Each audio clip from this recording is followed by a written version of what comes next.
আজকে বিকাল 4টায় টারম্যাক্স বুস্টারের পেমেন্টটা দিবে। তো সেটা দেখার জন্য আমরা ওই যে উপরে ওয়ালেট আছে ওয়ালেটে যাব। ওয়ালেটে যাওয়ার পরে নিচের লাইনে একদম ডিসকভার অপশানে যাওয়ার পরে উপরের লাইনে একবারে বুস্টার আছে। বুস্টারে আবার টিপ দেবো। টিপ দেওয়ার পরে এই যে বুস্টারের নিচে মাই টোটাল রিওয়ার্ড আছে, ওখানে টিপ দেবো। এখানে ক্লেমেবল আছে, পেন্ডিং আছে, রিসিভ আছে। যেগুলো ক্লেম করার জন্য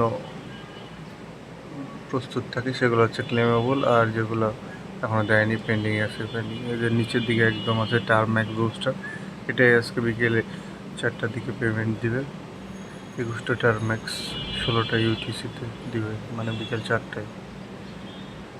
তো এটা যখন ক্লেমেবল হবে বিকেল 4টায়, তখন আমাদের ওই যে ক্লেমেবলে চলে আসবে। ওখান থেকে আমরা ক্লেম করতে পারবো, কিংবা আমরা বাইরে যাই যে টোটাল মাই রিওয়ার্ডের এখানেও ক্লেম ছোটো করে লেখা আসবে, ওখান থেকেও ক্লেম করতে পারবো। আচ্ছা, আমরা ওই বুস্টার ক্যাম্পেইনের রিওয়ার্ডটা ক্লেম করার পরে মাঝের ওই ট্রেডে যাব। ট্রেডে যেয়ে এই যে সোয়াপ অপশন থেকে এই যে উপরে যে বিটিডব্লিউ আছে এখানে টিপ দেবো।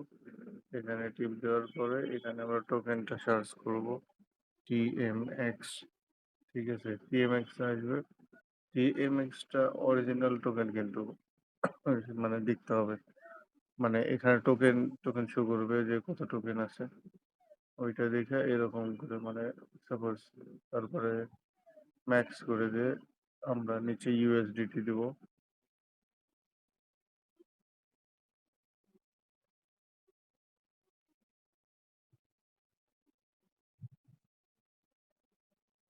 এই যে এটা হচ্ছে ইউএসডিটি, তারপরে সোয়াপ করে নেব।